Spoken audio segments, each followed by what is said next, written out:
Como um bom fanático por jogos de luta, volta e meia eu saio procurando por promoções ou por algum jogo que eu deixei passar despercebido, mas sempre que eu tô fazendo minhas comprinhas online, eu vejo um monte de outros jogos de ação listados como se fossem de luta, só porque eles são focados em combate.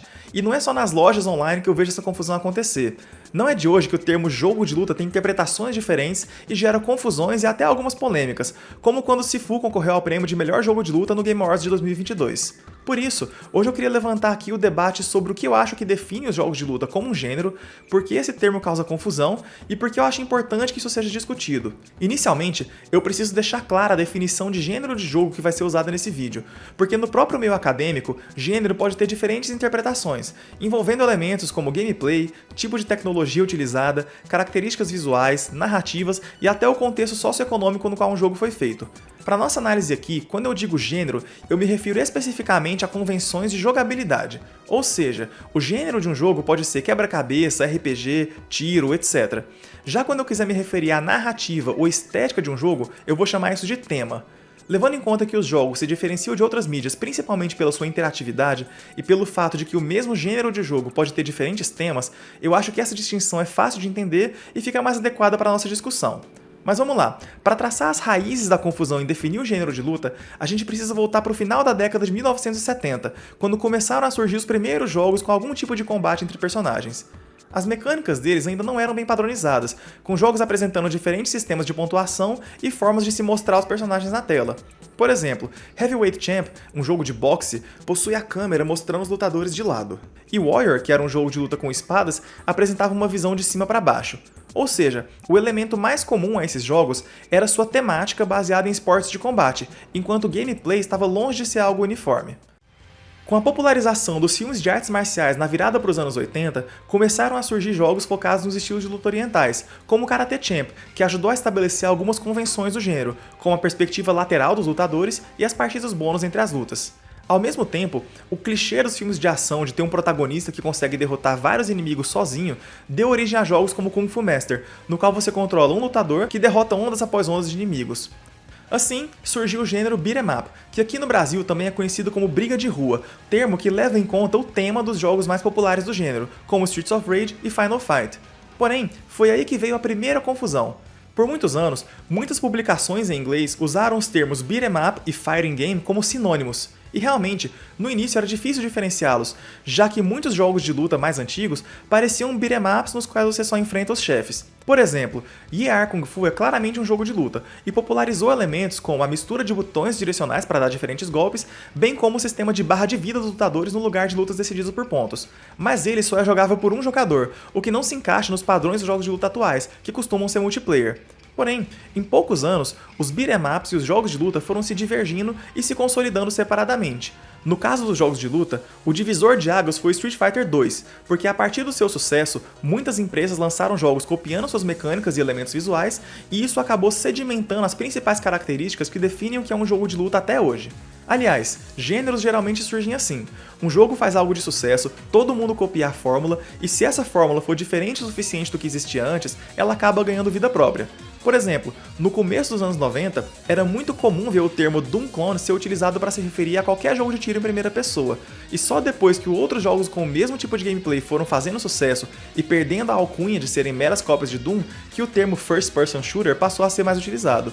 E quando um gênero já está bem estabelecido, podem surgir subgêneros dele, nos quais a base do gênero está presente, mas essa base sofre algumas modificações ou é incorporada a elementos de outros gêneros, como foi o caso dos Battle Royales como um subgênero dos jogos de tiro. Falando em subgêneros, os jogos de luta são cheios deles, então chegamos ao ponto principal do vídeo. Eu quero propor aqui algumas definições sobre o gênero de luta, lembrando que elas são fundamentadas nas minhas experiências pessoais, levando em conta os termos que eu vi no mundinho dos jogos de luta ao longo do tempo. Eu até li alguns artigos sobre teoria de gênero aplicada a videogame para tentar me embasar, mas nenhum deles propôs definições específicas e muito menos se aprofundou nos jogos de luta, e eu não sei quais são as fontes mais confiáveis sobre o assunto porque eu não sou dessa área acadêmica. A única fonte legal que eu achei para me ajudar a explicar alguns termos foi o site Fighting Games Glossary, que reúne dezenas de conceitos dos jogos de luta de uma forma simples e com muitos exemplos em vídeo que ajudam a entender os termos catalogados no site. Ainda assim, eu espero que se você que está assistindo seja estudioso do assunto, deixe seus comentários aí para eu saber se eu estou falando besteira ou não.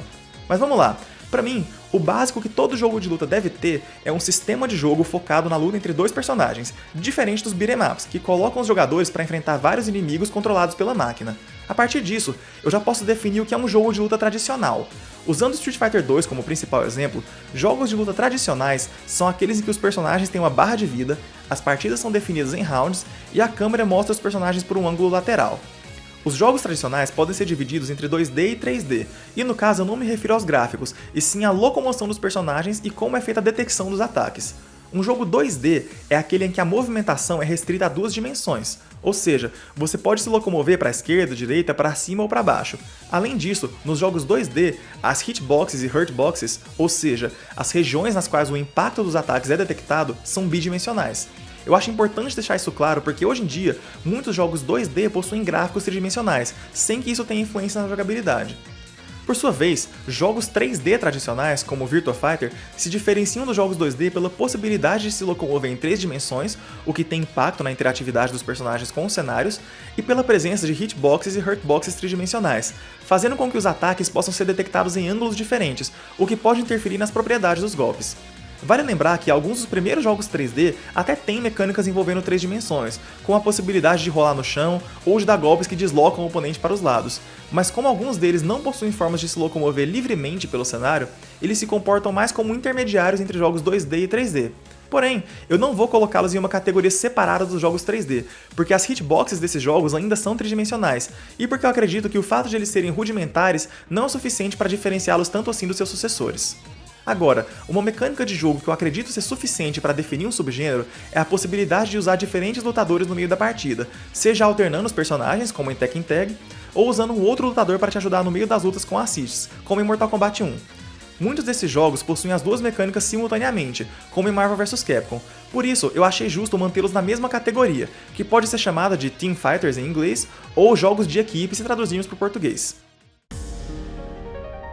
Voltando a falar de movimentação, alguns jogos 2D, como Guilty Gear, possuem um combate bem frenético e mais recursos para se mover pelo cenário, como super pulos e dashes aéreos, e por isso costumam ser chamados de Air Dashers. Honestamente, eu até fiquei na dúvida se vale a pena separar esses jogos como seu próprio subgênero, porque eles são basicamente jogos 2D tradicionais turbinados, mas eu acho que o gameplay deles é realmente único o suficiente para caracterizar um subgênero sim. Vale lembrar que os Air Dashers também são conhecidos na comunidade dos jogos de luta como Anime Fighters, porque a maioria deles tem o visual dos personagens bem estilizado e com estética de anime. Mas como eu disse antes, eu prefiro caracterizar os gêneros pelas mecânicas de jogo e não pela temática. Além disso, existem jogos com personagens de anime em outros subgêneros de luta, então eu acho que o termo Anime Fighters pode gerar confusão.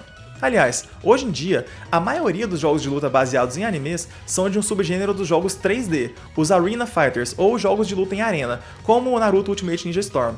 Eles se diferenciam dos jogos de luta 3D tradicionais porque neles a locomoção pelo cenário é ainda mais livre e as arenas costumam ser maiores e mais interativas. Por isso, os jogos em arena geralmente não possuem a câmera com visão lateral e eles costumam ser mecanicamente mais simples, muitas vezes tendo controles universais para os personagens, até porque seria complicado fazer movimentos direcionais complexos para dar especiais quando os personagens não estão sempre olhando para a esquerda ou para a direita, como nos jogos de luta tradicionais.